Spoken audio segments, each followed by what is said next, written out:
Police के मुताबिक इन अपराधियों में से 2 लोग पहले घर के अहाते में दाखिल हुए। इनमें से पुलिस के मुताबिक इस गैंग का लीडर, जिसे पारदी अपनी जबान में कमाऊ कहते हैं, इसने अपनी एक खास हथियार दौलतिया और खिल्ले की मदद से कालराज के स्लाइडिंग डोर को बहुत ही एक्सपर्ट अंदाज में चुटकी बजाते ही खोल दिया और फिर दरवाजा खुलने के बाद इसने परिंदों की आवाज में अपनी इस कामयाबी की इत्तला बाहर इंतजार कर रहे अपने साथियों को दी। अपने कमाओ की इस खास परिंदे की आवाज सुनकर इन खतरनाक अपराधियों की बाँछें खिल गईं और अपने कुछ साथियों को बाहर छोड़कर सभी पारदी दबे पांव कालराज के घर में दाखिल हुए।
पुलिस के मुताबिक 23 जुलाई 1997 की रात कालराज के घर में 5 लोगों की हत्या करने के बाद ये खतरनाक अपराधी घर में मौजूद तमाम कैश और ज्वेलरी लेकर फरार हो गए।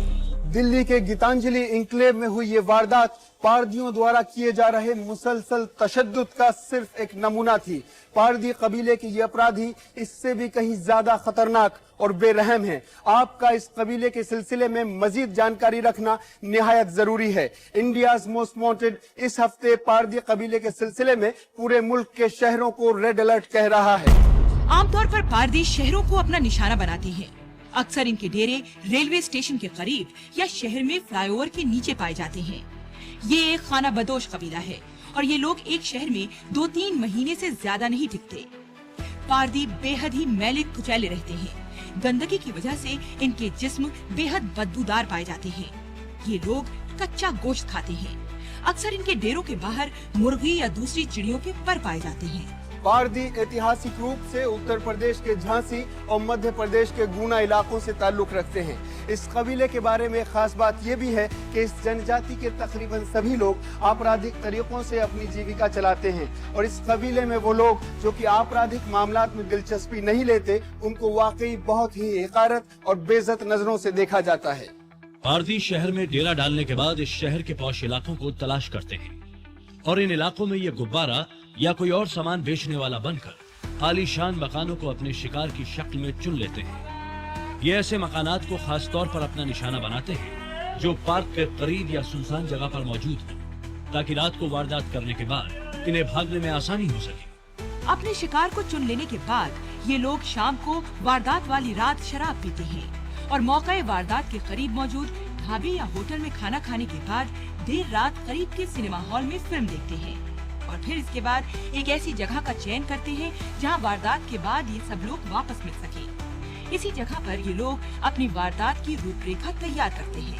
पुलिस के मुताबिक ये खतरनाक अपराधी अपने कपड़े उतारकर वहीं करीब में ही छुपा देते हैं और इसके बाद अपने जिस्म को पूरी तरह तेल से भिगो लेते हैं ताकि मौके वारदात पर कोई इन्हें जिस्मानी तौर से पकड़ न सके। ये अपनी कमर में पत्थर बांध कर रखते हैं ताकि मौके वारदात पर अगर कोई इन्हें रोके या इनका पीछा करे तो पत्थर मारकर ये उन्हें अपने से दूर रोक सके। ऐतिहासिक रूप से ये शिकारी कौम निशानेबाजी में बेहद अचूक होती है। इनके द्वारा फेंका गया पत्थर अपने सही निशाने पर ही लगता है अक्सर केसेस में इनकी औरतें इनके साथ होती हैं, जो कि ज्यादातर घाघरा पहने रहती हैं। पारदी शहरों में जब आते हैं तो ये रेलवे स्टेशनों, प्लेटफॉर्मों, बस अड्डों, पार्क जो खुले पार्क हैं, सिक्योरेटेड पार्क, टोम्स, यहाँ अपना डेरा लगा लेते हैं। और डेरे की खास पहचान सबसे ये होगी कि इनके डेरे के आसपास आपको सबसे नहायत ज़्यादा गंदगी मिलेगी और कच्चे मांस के टुकड़े या पंख जो मुर्गियों के होते हैं वो मिलेंगे, उससे आप पहचान जाएंगे। और सबसे बड़ी बात यह कि ये मराठी या गुजराती डायलेक्ट में बात करते मिलेंगे, जिससे आप पहचान जाएंगे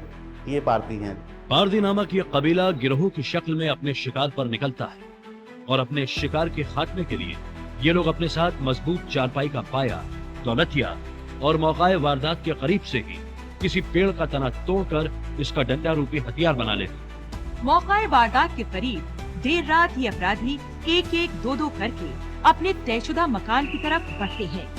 अगर इत्तेफाक से या चौकीदार इन्हें घूमता देख ले तो ये करीब ही किसी झाड़ी या फिर किसी ओट में छुप कर बैठ जाते हैं, मानो मजदूर हों और शौच के लिए बैठे हों। ये इतने जालिम और बेरहम होते हैं कि घर में मौजूद किसी भी शख्स को जिंदा नहीं बख्शते, चाहे इन्हें लूट में पैसा मिले या ना मिले। इंडियाज मोस्ट वांटेड इस हफ्ते आपको एक बेहद खतरनाक कबीले पारदी कबीले के बारे में बुनियादी जानकारियां दे रहा है। इस बात को अच्छी तरह से समझ लीजिए कि पारदी कबीले के लोग इस वक्त हिंदुस्तान के हर छोटे और बड़े शहर में मौजूद हैं और कभी भी आपका घर इनका अगला निशाना बन सकता है।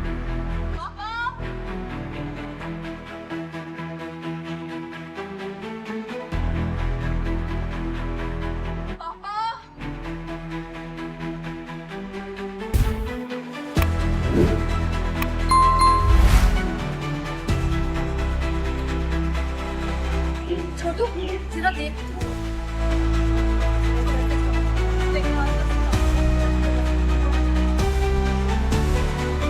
मिसेस भाटिया का नौकर जब घर के अंदर पहुंचा तो उसने पाया कि ड्राइंग रूम का दरवाजा हल्का सा खुला था और जब ये नौकर घर के अंदर पहुंचा तो इसे ये समझते देर न लगी कि घर में चोरी हुई है।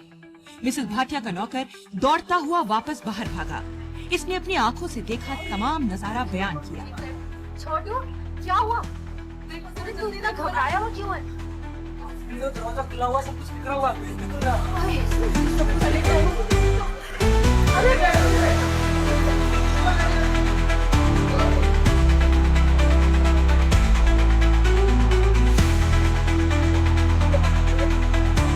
खबर सुनते ही वीनू कालरा और मिसेस भाटिया किसी तरह कूदकर घर के अंदर दाखिल हुई। पुलिस के मुताबिक पारदी कबीले के ये खतरनाक अपराधी इस तरह खामोशी से अपने चुनिंदा शिकार के घर में घुसते हैं कि रात को सोते हुए इनके विक्टिम को इस बात का जरा भी एहसास नहीं रहता कि बेहद खतरनाक और तशद्दुद पसंद लुटेरे इनके घर में दाखिल हो चुके हैं।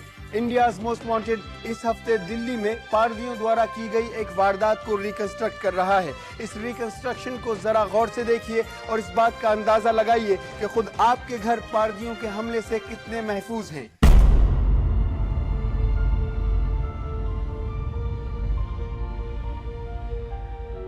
वीनू कालरा अपनी पड़ोसन मिसेस भाटिया के साथ घर के अंदर जैसे ही अपने ससुर के कमरे में पहुंची तो देखा कि उनके ससुर और सास बलवंत कालरा और मिसेस प्रकाश कालरा की लाशें तितर बितर पड़ी हुई थी। तमाम कमरे में खून बिखरा पड़ा हुआ था। अपराधियों ने बुजुर्ग कालरास के सर पर किसी भारी वस्तु से प्रहार किया था।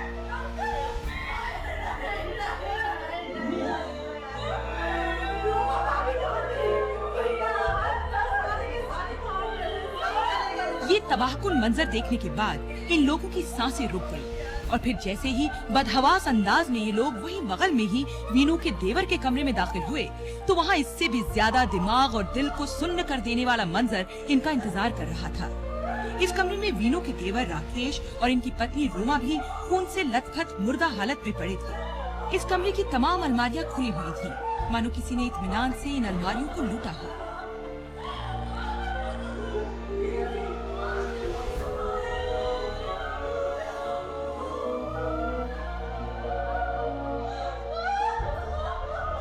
इसके बाद वीनू कालरा चीखती चिल्लाती पहली मंजिल पर मौजूद अपने कमरे में पहुंची।